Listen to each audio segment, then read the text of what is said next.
Assalamualaikum warahmatullahi wabarakatuh.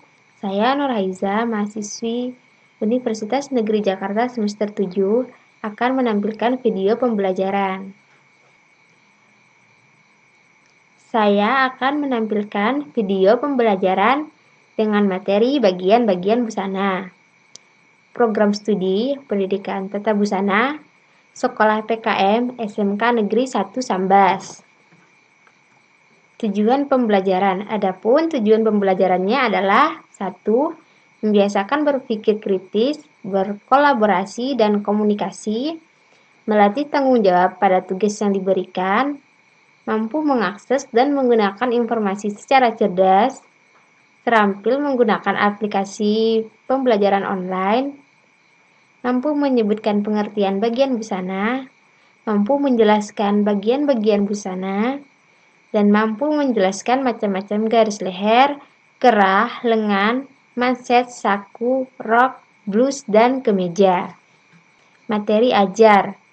Adapun materi ajarnya adalah pengertian bagian busana, bagian-bagian busana, dan macam-macam garis leher, kerah, lengan, manset, saku, rok, blus, dan kemeja. Metode pembelajaran yang dipakai adalah tanya jawab, penugasan, dan ceramah. Media pembelajaran. Media pembelajaran yang digunakan yaitu PowerPoint, HP, laptop, aplikasi WA, materi dalam bentuk PDF, video yang di-share di WhatsApp kelas, dan video pemaparan di YouTube. Selanjutnya, kegiatan pembelajaran.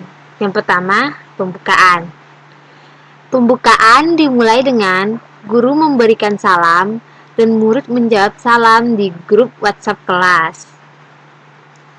Dilanjutkan dengan berdoa di rumah masing-masing sebelum memulai pelajaran.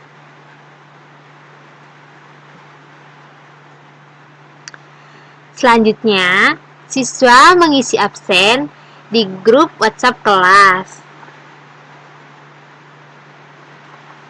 Dilanjutkan dengan guru menjelaskan tujuan pembelajaran yang harus dicapai peserta didik. Yang pertama, siswa mampu menyebutkan pengertian bagian-bagian busana. Kedua, siswa mampu menjelaskan bagian-bagian busana.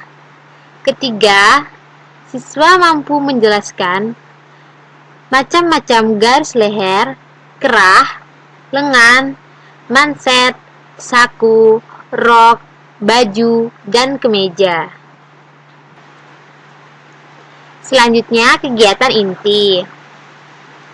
Pada kegiatan inti, guru memberikan gambar bagian busana pada grup WhatsApp untuk merangsang siswa dan memberikan pertanyaan.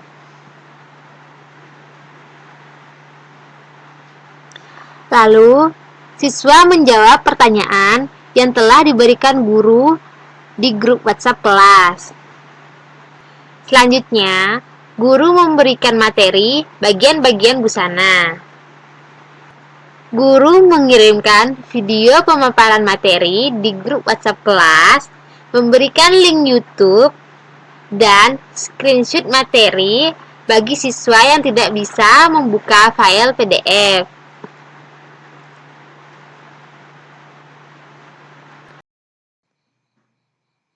Assalamualaikum warahmatullahi wabarakatuh. Baiklah, saya akan menjelaskan materi tentang bagian-bagian busana. Bagian-bagian busana adalah bagian-bagian yang melengkapi busana. Bagian-bagian busana tersebut terdiri dari 1. Garis leher, 2. Kerah, 3. Lengan, 4. Manset, 5. Saku, 6. Blus, dan rok. Yang pertama, garis leher. Garis leher adalah bentuk busana yang terletak di sekitar leher atau biasanya disebut sebagai tanda garis leher. Bentuk dasar garis leher dapat dikelompokkan menjadi 3. Yang pertama adalah garis leher bulat, garis leher persegi, dan garis leher V. Bisa diperhatikan pada gambar berikut ini, variasi garis leher bulat. Ada Henley, Betty, dan lain-lain. Selanjutnya ada gambar variasi garis leher persegi. Bisa dilihat di sini berbagai macam dari garis leher persegi. Ada sweetheart, diamond, dan yang lainnya. Dan selanjutnya ada gambar dari variasi garis leher V. Variasi dari garis leher-leher ini membuat busana yang telah kita desain menjadi lebih unik, menarik, dan tidak membosankan. Yang kedua, kerah. Kerah merupakan penampilan dekoratif dan fungsional pada garis leher sebuah busana. Sebagai penampilan dekoratif, kerah merupakan bingkai wajah yang memberi nilai lebih, baik pada pakaian tersebut maupun pada si pemakai. Adapun fungsinya adalah menutupi kekurangan-kekurangan pada bentuk leher atau bahu si pemakai. Menurut letaknya di sekeliling leher, kerah dibagi menjadi 3 bentuk dasar kerah. Yang pertama adalah kerah rebah. Kerah rebah adalah kerah yang letaknya datar atau rebah di sekeliling leher dan hanya cukup untuk menutupi jahitan di leher. Bisa diperhatikan pada gambar yang ini. Kerah roll adalah kerah yang menggulung atau melipat di sekeliling leher dan lipatannya bisa sedang sampai tinggi. Yang ketiga ada kerah tegak. Kerah tegak adalah kerah yang berdiri tegak di sekitar leher tapi tidak menggulung atau membalik. Contohnya pada gambar yang ini yaitu kerah Shanghai. Ini adalah variasi dari kerah rebah. Bisa diperhatikan pada gambar yang ini. Nah, selanjutnya ada variasi dari kerah roll. Selanjutnya ada gambar dari variasi kerah tegak. Nah, dari variasi kerah yang sudah saya tampilkan, bisa menjadi referensi dalam mendesain busana. Nah, jadi nanti dalam mendesain busananya, enggak kerah-kerah yang itu mulu, bisa menggunakan kerah rebah, kerah Shanghai, kerah kemeja, atau kerah-kerah yang lainnya. Yang ketiga, lengan. Lengan adalah bagian busana yang menutupi semua atau sebagian lengan. Nah, berdasarkan panjangnya, lengan dapat digolongkan menjadi 5. Yang pertama ada cap sleeve, yaitu lengan yang panjangnya hanya sampai puncak lengan. Yang kedua ada short sleeve, yaitu lengan yang panjangnya hanya sampai pertengahan pangkal lengan. Yang ketiga elbow, yaitu lengan yang panjangnya hanya sampai siku. Yang keempat ada 3/4 length, yaitu lengan yang panjangnya 3/4 panjang tangan. Nah, udah pada pernah kan lihat busana yang lengannya 3/4? Nah, selanjutnya yang kelima ada waist, yaitu lengan yang panjangnya sampai mata lengan. Nah, untuk lengan yang ini sering sekali ya kita jumpai di sekeliling kita, terutama wanita muslimah yang harus menggunakan busana yang menutupi aurat. Menurut bentuknya, lengan dapat dibedakan menjadi 2. Yang pertama, lengan terpasang. Yang kedua ada lengan setali. Lengan yang terpasang adalah lengan yang secara konstruksi berdiri sendiri sehingga terdapat jahitan atau sambungan pada kerung lengan. Nah, berikut ini adalah gambar macam-macam lengan yang terpasang. Ada lengan balon, lengan draperi, lengan wing atau lengan sayap, dan yang lainnya. Lengan setali atau lengan yang menjadi satu dengan badan adalah lengan yang tidak terdapat potongan atau tanpa jahitan sambungan. Nah, gambar ini adalah macam-macam lengan setali. Ada lengan French, kimono, dan yang lainnya. Yang keempat ada manset. Lengan baju seharusnya cukup lebar pada bagian bawah. atau mempunyai bukaan yang memudahkan masuknya lengan dan tangan. Nah, bisa diperhatikan nih pada kemejanya pasti terdapat manset. Manset adalah sepotong ban pada dasar lengan baju, bisa merupakan bagian dari lengan baju itu sendiri, ataupun bagian terpisah yang dipasangkan pada lengan baju. Nah, gambar ini adalah macam-macam desain atau variasi manset. Bisa diperhatikan pada gambar ini ya. Yang kelima, saku. Saku adalah salah satu bagian dari busana. Biasanya disebut sebagai kantong kecil rata yang dijahitkan pada busana. Saku berfungsi untuk menyimpan sesuatu dan juga sebagai hiasan. Pemasangan saku dapat mempengaruhi penampilan busana secara keseluruhan. Misalnya, letak saku yang terlalu tinggi atau yang terlalu rendah, atau bahkan saku yang terlalu kecil sehingga tidak bisa dimanfaatkan. Ada dua macam saku. Yang pertama, saku luar atau saku tempel. Yang kedua ada saku bobok atau juga disebut sebagai saku dalam. Yang pertama ada saku luar. Saku luar adalah saku yang dipasang di bagian luar pakaian dengan disetik pada bagian luar atau disetik pada bagian dalam saku. Saku tempel berupa selai kain yang dibentuk persegi, setengah lingkaran, atau variasi dari bentuk-bentuk lainnya dan dipasang melekat di atas pakaian. Nah, ini adalah gambar dari macam-macam saku luar, ada yang berbentuk persegi, persegi 5, dan bentuk-bentuk lainnya. Yang kedua ada saku bobok. Saku bobok adalah saku yang terletak pada bagian dalam pakaian. Bagian luar hanya terlihat lubang atau kelapaknya saja. Ada 3 macam saku dalam. Yang pertama ada saku fast foil, yang kedua ada saku vest, dan saku clip. Nah, saku fast foil adalah saku yang pada bagian lubangnya diselesaikan dengan kumai serong atau bahan melebar. Nah, ini adalah contoh dari saku fast foil. Ini ya. Selanjutnya ada saku vest.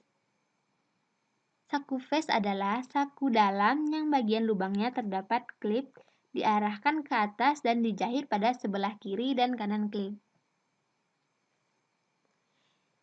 Yang ketiga ada saku klip, yaitu saku dalam yang pada bagian lubangnya terdapat klip yang diarahkan ke bawah. Nah, saku klip ini biasanya kita temui pada celana pria.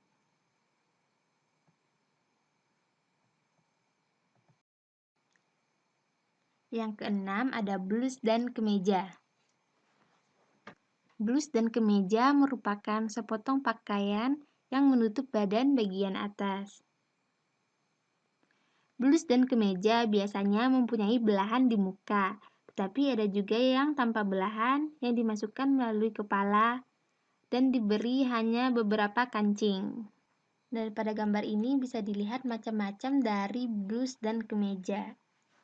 Ada blus dengan peplum, blus draperi, dan kemeja lengan panjang. Yang ketujuh ada rok. Rok adalah sepotong pakaian yang menutupi bagian bawah badan. Secara umum, biasanya rok dimulai dari garis pinggang, terus ke pinggul dan melewati paha terbesar.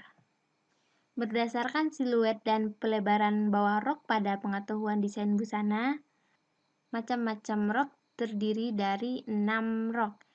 Yang pertama ada rok dari pola dasar.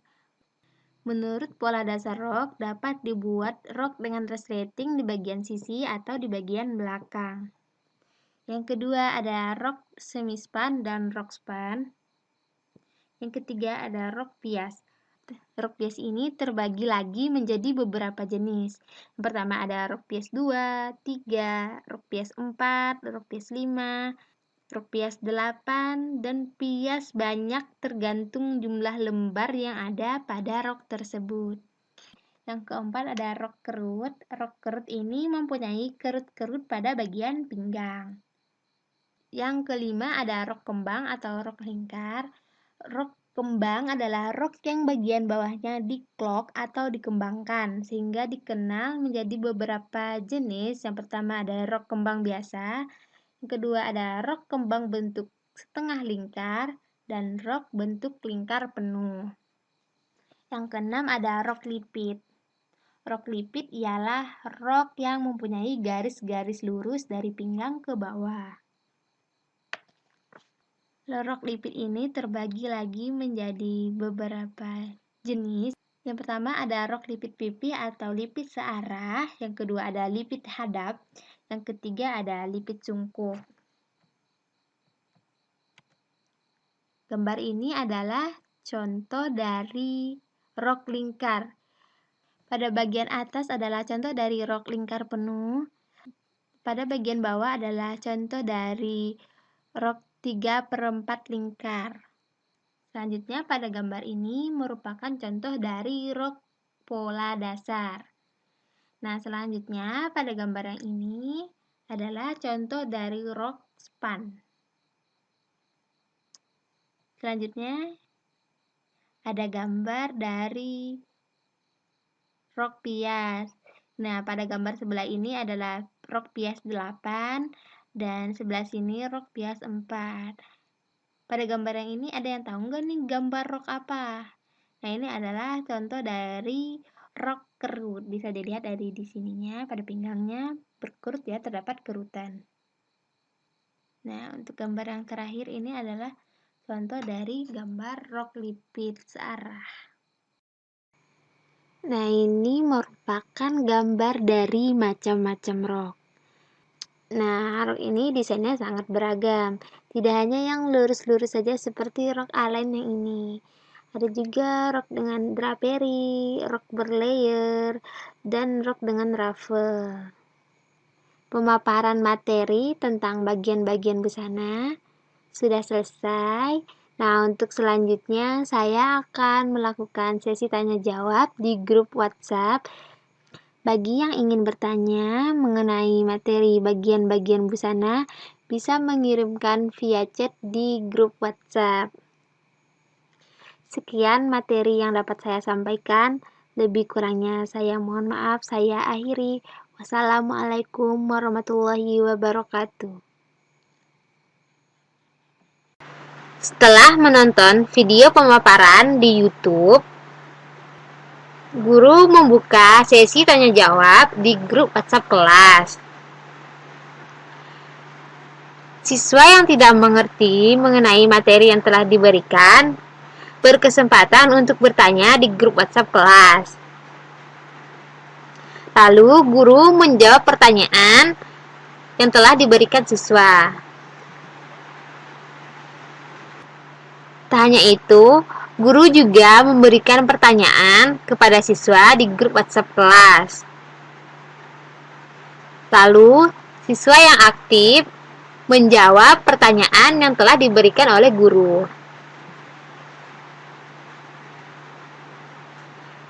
Tidak lupa guru memberikan penguatan terhadap siswa yang menjawab pertanyaan dengan benar. Selanjutnya, penutup. Guru menyimpulkan materi yang telah disampaikan.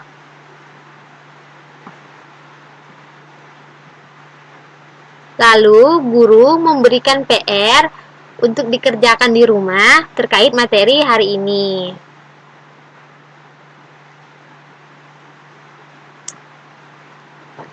Lalu, guru mengakhiri pelajaran dan mengucapkan salam. Evaluasi proses pembelajaran. Pada proses pembelajaran yang berlangsung, terdapat kekurangan, yaitu pengalokasian waktu pembelajaran belum efisien, karena kegiatan pembelajaran tidak sesuai dengan alokasi waktu yang ditentukan dalam RPP. Kegiatannya terlalu lama. Metode penilaian. Metode penilaian yang digunakan yaitu metode penilaian dengan penugasan secara perorangan dalam bentuk soal uraian. Kesimpulan dan saran. Video pembelajaran dengan materi bagian-bagian busana memiliki tujuan, yaitu siswa mampu menyebutkan pengertian bagian busana, siswa mampu menjelaskan bagian-bagian busana, siswa mampu menjelaskan macam-macam garis leher, kerah, lengan, manset, saku, rok, blus, dan kemeja. Kegiatan pembelajaran ini menggunakan media PowerPoint, HP, laptop, aplikasi WA, materi dalam bentuk PDF dan video. Dengan metode pembelajaran, tanya jawab, penugasan, dan ceramah. Proses pembelajaran ini memiliki kekurangan, yaitu pengalokasian waktu pembelajaran belum efisien karena kegiatan pembelajaran tidak sesuai dengan alokasi waktu yang ditentukan dalam RPP. Kegiatannya terlalu lama. Sekian video pembelajaran untuk penugasan PKM. Saya ucapkan terima kasih.